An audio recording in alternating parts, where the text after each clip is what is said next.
오늘 우리가 함께 읽은 이 비유의 말씀은 당시 청중들에게는 매우 충격적이었을 것입니다.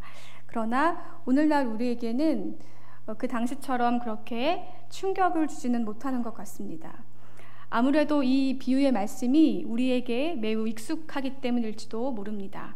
그러나 날마다 또한 새롭게 우리에게 은혜를 더하시는 주님께서 이 시간 익숙한 이 이야기 속에서 또한 새롭게 낯설게 우리에게 은혜를 주실 것을 간절히 소망합니다. 오늘 말씀에는 한 바리새인과 한 세리가 등장합니다. 이 본문은 바리새인의 기도와 또한 세리의 기도를 동시에 우리에게 보여줍니다. 때문에 이 비유의 말씀이 기도를 가르치고 있는 본문이다라고 우리가 볼 수 있습니다. 그러나 과연 이 본문이 어떤 그 겸손한 기도나 그 겸손한 기도를 가르치시기 위한 권면의 비유인가, 우리가 다시 한번 이 시간 생각해 보기를 원합니다. 우리 오늘 읽은 본문 말씀 9절을 다시 한번 보기 원합니다. 9절 한번 다시 읽겠습니다. 시작. 또 자기를 의롭다고 믿고 다른 사람을 멸시하는 자들에게 이 비유로 말씀하시되. 이 가르침의 대상이 누구입니까? 그렇죠. 자기를 스스로 의롭다고 믿는 자들입니다. 그렇다면 이 비유의 내용과 그 목적은 무엇일까요? 14절에 보니까 저 바리새인이 아니고 이 사람이 의롭다 하심을 받고 그의 집으로 내려갔다 하고 말합니다. 이 본문의 내용과 목적은 바로 의로움입니다. 주님께서는 이 스스로 자기를 의롭다고 믿는 그들에게 참 의로움이 무엇인지를 가르치시고 계십니다. 여러분, 의로움이라는 것이 무엇일까요? 올해 4살 된 한 아이가 있습니다. 우리 신림교회의 아이인데요. 이 아이가 영화부실에서 영화부 아이들이 앉는 작은 의자를 이렇게 밀면서 놀고 있었습니다. 그런데 그 공간에는 다른 아이들도 막 돌아다니면서 놀고 있었기 때문에 조금 위험해 보여서 안전하게 놀 수 있도록 좀 가르쳐 줘야겠다 하고 생각을 하고 이 아이 앞으로 탁 가서 가로막고 딱 섰습니다. 그리고 제가 이 아이에게 이렇게 말합니다.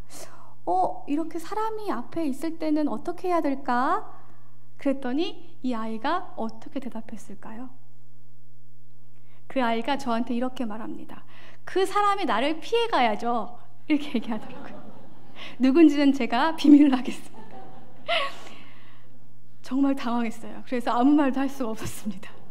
제가 가르침을 받은 것 같은 순간이었어요. 여러분, 누구 말이 맞는 말일까요? 누가 옳았을까요? 의로움이라는 것을 옳고 그름으로 판단한다면 우리는 때때로 매우 혼란스러울지 모르겠습니다. 왜냐하면 누군가에게는 굉장히 의로운 일이 또 누군가에게는 굉장히 불의한 일이 될 수도 있기 때문입니다. 그런데 여기에 의로움을 어떤 행위의 옳음이라던가 또한 자기가 잘 지켜야 할 어떤 규범, 도리 정도로 믿는 것 같아 보이는 사람이 나옵니다. 바로 바리새인들입니다. 주님께서는 그들에게 비유로 말씀하고 계십니다. 이들이 기도하러 성전으로 올라갑니다. 한 사람은 바리새인이고 한 사람은 세리입니다. 주님께서는 이 비유의 배경을 기도라는 것으로 두셨습니다. 주님께서는 이 기도를 통하여 참 의로움을 가르치시고자 하신 것이죠. 이 말은 참 기도 안에 참 의로움이 드러난다는 말입니다. 우리의 기도를 한번 돌아보면서 계속해서 이야기를 듣기 원합니다. 기도라는 말을 찾아보면 이렇게 나옵니다. 인간보다 능력이 뛰어나다고 믿는 어떠한 절대적인 존재에게 비는 의식이다 라고 설명하고 있습니다. 그렇다면 성경에서는 기도를 무엇이라고 우리에게 말씀하고 계실까요? 기도한다라는 말은 무엇을 향한다라는 단어와 원한다, 소원한다라는 두 단어가 합쳐진 단어입니다. 그러므로 기도한다라는 말은 무엇을 향하여 소원한다, 원한다라는 말이 됩니다. 보십시오. 기도에서 가장 중요한 것은 무엇을 향하고 있는가, 정녕 누구를 향하고 있는가가 매우 중요합니다. 그렇기 때문에 얼마나 많은 양의 기도를 하고 있는가, 얼마나 오랫동안 기도하는가, 혹은 얼마나 소리 높여 기도하는가, 혹은 내가 방언으로 기도하는가 하지 못하는가, 이것이 중요한 것이 아니라 정녕 그 기도가 하나님을 향하고 있는가 하는 것이 매우 중요합니다. 아무리 간절한 기도라 할지라도 그 기도가 하나님을 향하고 있지 않다면, 그리고 하나님의 속성과 반대되는 원함과 소원함이라면 그것은 간절한 자기 욕망으로 쌓아 올리고 있는 바벨탑이 될지도 모릅니다. 바울은 하나님을 아는 것을 대적하여 높아진 모든 것을 다 무너뜨리고 모든 생각을 사로잡아 그리스도께 복종하게 하니 라고 말하고 있습니다. 기도의 본질은 오히려 우리 자기의 욕망으로 쌓아 올린 바벨탑을 허무는 일입니다. 그리고 내 내면에 따레를 틀고 자리 잡은 그 욕망의 방향성을 온전히 바꾸어서 주님께로 향하게 하는 그 의지입니다. 이렇듯 모든 시선을 하나님께 향하는 기도가 있는가 하면 그렇지 못한 기도도 있습니다. 11절, 12절 말씀입니다. 우리 함께 읽겠습니다. 시작. 바리새인은 서서 따로 기도하여 이르되 하나님이여 나는 다른 사람 가늠하는 자들과 같지 아니하고 이 세리와도 같지 아니함을 감사하나이다. 나는 일에 2번씩 금식하고 또 소득의 11조를 드리나이다 하고. 스스로 의롭다고 믿는 바리새인의 기도입니다.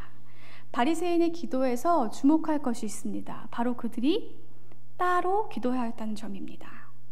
한글 성경은 이 따로라는 단어를 이렇게 번역하였지만 실제로 이 단어는 살펴보면 무엇을 향하다라는 말과 그 자신에게로라는 단어입니다.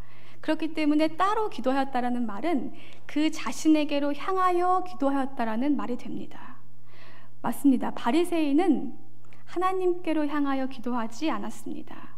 그들은 자기 자신에게로 향하여 기도하고 있었습니다. 그들의 기도의 내용을 보면 알 수 있습니다. 그들은 우리가 읽은 것과 같이 토색하지 않고 불의하지 않고 간음하지 않고 또한 이 세리와도 같지 않다 하고 말합니다. 그리고 그들은 일주일에 2번씩 금식하고 또한 소득의 11조를 드린다 하고 말하고 있습니다. 바리새인들은 통상 팔레스틴 유대 사회에서 가장 경건한 자들이었습니다. 그들은 아시다시피 율법에 능하고 또한 율법을 철저히 지키고자 한 자들이었습니다. 그런데 그들의 행위는 율법의 요구를 넘어서고 있습니다. 그들은 자신 스스로 내가 율법의 요구를 능가하고 있다는 점을 강조하고 있습니다. 또한 그들은 이 세리와도 같지 않다 하고 말하면서 율법을 이용하여서 율법으로 세리를 고발하고 있습니다. 자신 앞에 계신 하나님은 보지 못한 채 어느새 자기 자신이 그들의 기준이 되어버린 것입니다. 바리새인들에게 있어서의 율법은 행위로서 자신의 경건함을 드러내고 또한 자신들을 제외한 다른 무리들을 고발하기 위한 수단이 되어버린 것입니다. 율법의 태동은 모세의 시대로부터 본격화됩니다. 하나님께서 모세를 향하여서 사명을 주시고 모세는 출애굽한 이스라엘 백성들을 통치하여야만 했습니다. 그리고 그들을 가나안으로 인도해야 했습니다. 그런 모세가 하나님께 기도했습니다. 그리고 하나님께서는 그에게 십계명을 통하여서 그들을 통치할 수 있는 규범과 또한 양식들을 전달해 주십니다. 제시해 주십니다. 그것이 바로 율법의 태동이라고 볼 수 있습니다. 그런데 여러분 보십시오. 인간의 규범 속에서 이루어진 질서는 욕망에 근거하고 있다는 것을 우리가 수시로 목격합니다. 우리의 양심이 그렇게 말하고 있지요. 이것은 아니라고. 우리 모두 동의할 것입니다. 그러니까 이러한 규범 속에서 옳지 않은 규범 안으로 하나님께서 찾아오신 것이지요. 그러니까 인간과 하나님 사이의 관계의 문이 열린 것입니다. 그것이 바로 율법입니다. 그러나 바리새인들에게 있어서의 율법은 자신이 사는 사회 안에서 질서로서의 율법, 그리고 욕망, 자신의 욕망을 드러내기 위한 율법, 그리고 세리들을 고발하기 위한 율법으로 전락해버린 것입니다. 그들의 율법은 하나님과의 관계에 기인한 것이 아니었습니다. 하나님께서 인간에게 말씀하신다라고 하는 말씀의 열림, 그리고 또한 하나님과의 관계, 이 차원에서의 진정한 율법은 오히려 우리 내면에 있는 욕구의 근원을 발견하게 해줍니다. 그럼으로써 인간의 양심이 생명이 아니라 사망에 연루되어 있음을 폭로하는 역할을 합니다. 또한 동시에 그 가운데 새로운 생명의 길을 제시함으로써 하나님과의 관계를 여는 역할을 합니다. 그렇게 율법의 시작과 끝은 모두 하나님과의 관계라고 할 수 있습니다. 예수님께서도 율법의 궁극을 다음과 같이 말씀하셨습니다. 마태복음 22장 37절에서 40절에 보면 예수께서 이르시되 내 마음을 다하고 목숨을 다하고 뜻을 다하여 주 너의 하나님을 사랑하라 하셨으니 이것이 첫째 되는 계명이요 둘째도 그와 같으니 내 이웃을 제 자신과 같이 사랑하라 하셨으니 이 두 계명이 온 율법과 선지자의 강령이니라. 율법의 궁극은 하나님을 사랑하는 것입니다. 하나님을 사랑하는 것은 인간에게 찾아오신 그 사랑의 주체가 내 안에 들어올 때만이 가능합니다. 바로 그리스도 예수가 하나님 사랑의 결정체이시지요. 말씀으로서의 그리스도 예수 존재 자체가 바로 사랑이십니다. 그러므로 하나님을 사랑하는 것, 하나님께서 보내신 자 그리스도 예수를 사랑하는 것, 그것이 바로 같습니다. 그리스도는 우리에게 찾아오신 하나님의 사랑이십니다. 하나님의 찾아옴에 우리가 응답하는 것만이 우리 안에 있는 욕망과 결별할 수 있는 유일한 길이 됩니다. 하나님의 찾아오심에 우리가 응답하는 것, 그것이 바로 회개입니다. 우리는 100마리의 양 중에서 잃어버린 한 마리의 양을 찾아내시는 비유를 알고 있습니다. 또한 10드라크마 중에 잃어버린 한 드라크마를 찾아내시는 비유 또한 알고 있습니다. 둘 다 잃어버린 것을 찾아내시는 이야기입니다. 그런데 여기에서 주목할 것이 있습니다. 내가 너희에게 이르노니 이와 같이 죄인 한 사람이 회개하면 하늘에서는 회개할 것 없는 의인 99으로 말미암아 기뻐하는 것보다 더하리라. 회개는 하나님 편에서 보면 찾으심과 부르심과 선택에 기인합니다. 우리가 회개한 줄 알았는데, 우리가 스스로 뉘우친 줄 알았는데 사실은 그 또한 하나님의 은혜인 것입니다. 잃어버린 한 마리 양을 당신께서 스스로 찾아내셨음에도 불구하고 그것을 회개라는 단어를 써서 품에 그냥 안아버리십니다. 우리가 한 일이라고는 제각기 제 갈 길로 간 것밖에 없고 찾아오신 그분께 응답한 것밖에 없는데 주님은 그것을 회개했다고 인정해 주시고 우리를 품에 안으십니다. 그것이 바로 주의 사랑이요 긍휼이요 은혜입니다. 로마서는 이렇게 말합니다. 율법의 행위로 그의 앞에 의롭다 하심을 얻을 육체가 없나니 율법으로는 죄를 깨닫게 하느니라. 율법은 우리 내면에 있는 욕망을 폭로하고 또한 그 사망의 길에서 생명의 길을 제시하고 하나님을 사랑하게 함으로 하나님과의 관계를 화목하게 합니다. 이것이 바로 율법입니다. 그렇게 율법의 완성은 바로 사랑입니다.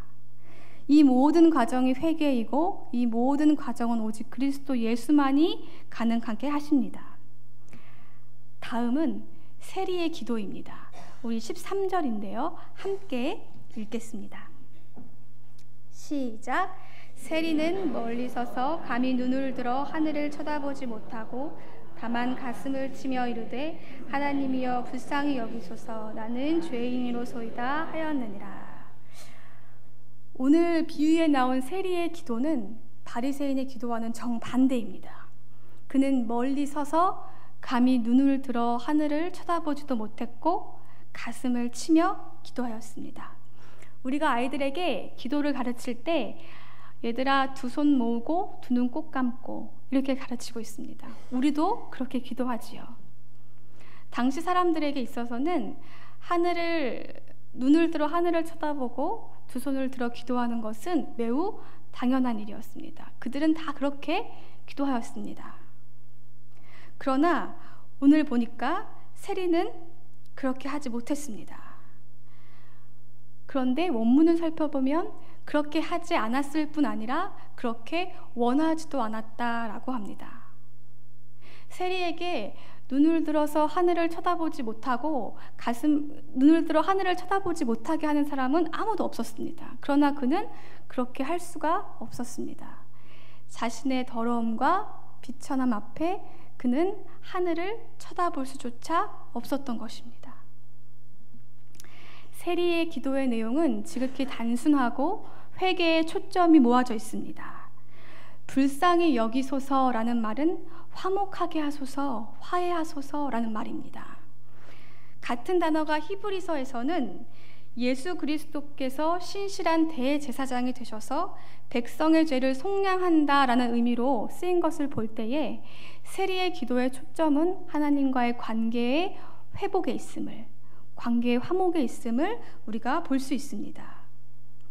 그는 또한 자신을 죄인이라고 고백하고 있습니다.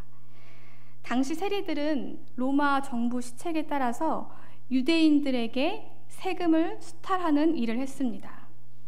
때문에 사람들에게 죄인으로 여겨졌지요. 그러나 예수님께서는 그런 그들에게 찾아가셔서 친구가 되어주셨습니다. 예수님의 이러한 행보는 바리새인들이 볼 때 굉장히 불의한 일이었고 또한 불편한 일이었습니다. 그런데 예수님께서는 왜 그렇게 하셨을까요? 바리새인들을 예수님을 향하여 저가 죄인의 집에 들어가는도다, 저가 죄인을 영접하는도다 하는 것을 우리가 기억합니다. 예수님은 왜 그렇게까지 하셨을까?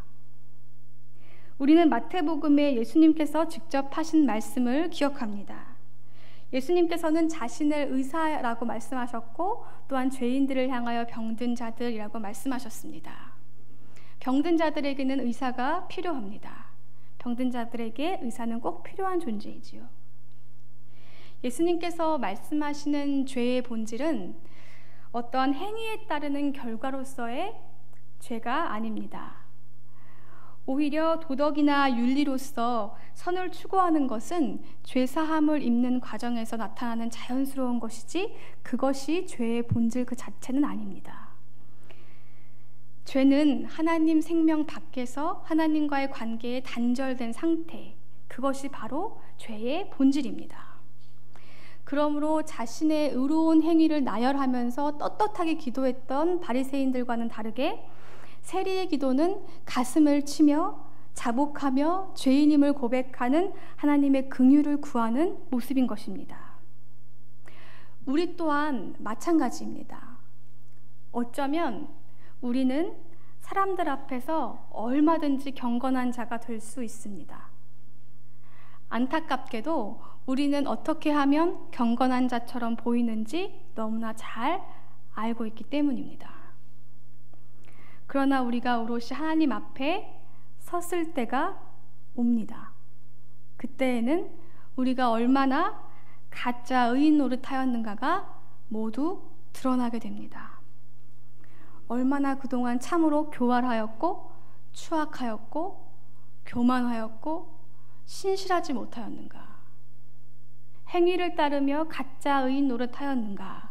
이것이 모두 다 드러나게 됩니다. 오, 나는 공고한 사람이로다. 이 사망의 몸에서 누가 나를 건져낼꼬 하는 그 처절한 절망이 우리에게 있을 것입니다. 그러나 그 순간이 바로 복음의 시작입니다. 주님께 긍휼을 구하며 나아가며 주님 한 분만을 구할 때 이 진짜 죄인에게 소망이 있습니다. 이에 예수님께서 말씀하십니다.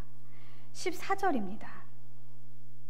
내가 너희에게 이르노니 이에 저 바리새인이 아니고 이 사람이 의롭다 하심을 받고 그의 집으로 내려갔느니라.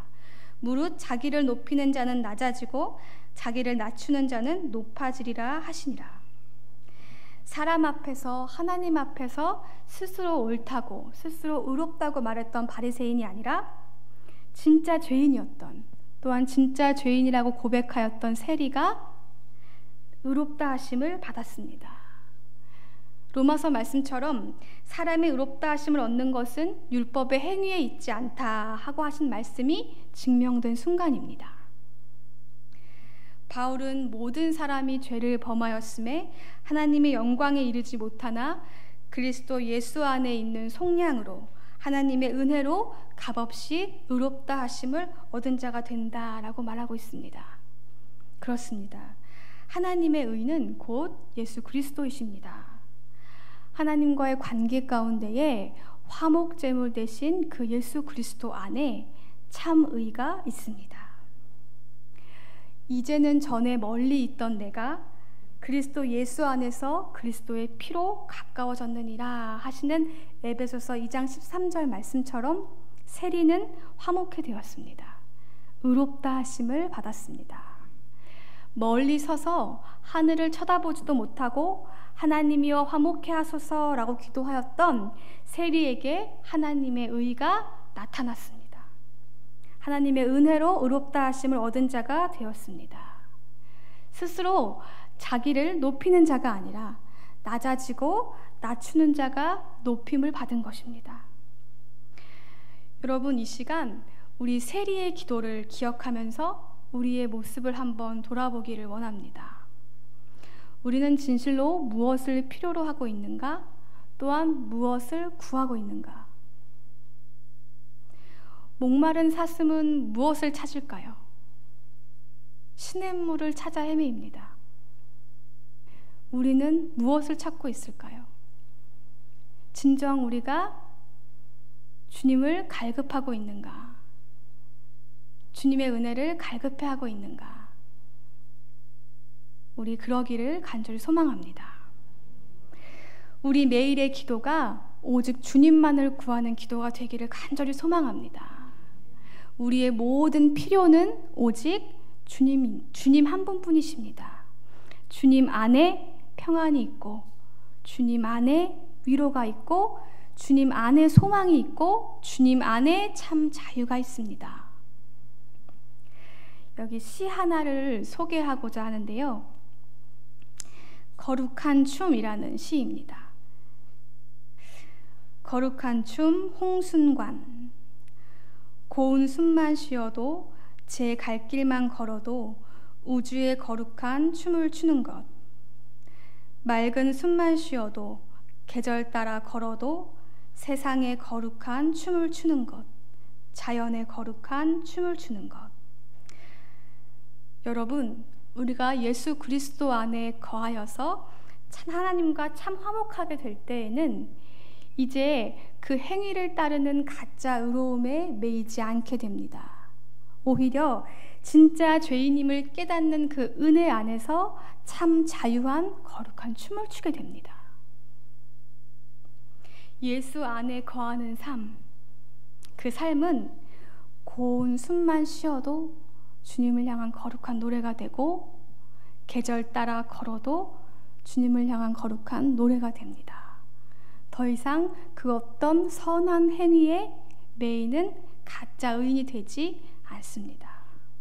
여기에 모인 우리 모두의 인생이 예수 그리스도 안에서 호흡마다 걸음마다 거룩한 노래와 춤이 되기를 간절히 소망합니다.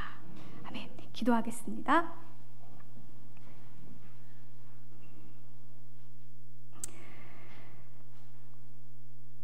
하나님 아버지, 우리를 긍휼히 여겨 주옵소서.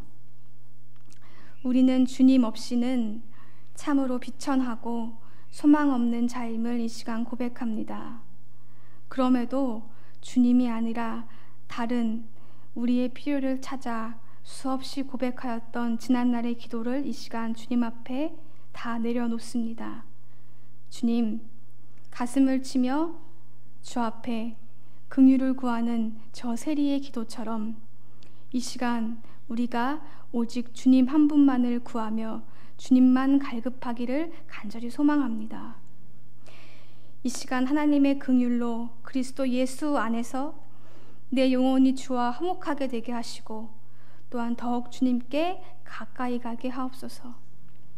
아버지 하나님, 이 시간에도 고통받고 있는 우리의 지체들이 있습니다. 주님은 위로의 주님이시고 평안의 주님이시고 소망의 주님이시고 또한 참 자유의 주님이심을 우리가 고백하오니 이 시간 우리의 지체들에게 찾아가셔서 그러한 주님이 되어주시고 그 고통받는 거친 숨 속에서 그러한 고백이 새어나오기를 간절히 소망합니다. 이 시간 고개 숙인 모든 자들에게 주님 함께하여 주셔서 오직 하나님과 화목해 되는 은혜가 있기를 소망합니다. 아버지 하나님, 우리를 긍휼히 여겨주시고 주의 은혜로 덮어주시며 품에 안아 주옵소서. 감사드리며 살아계신 예수님의 이름으로 간절히 기도합니다. 아멘.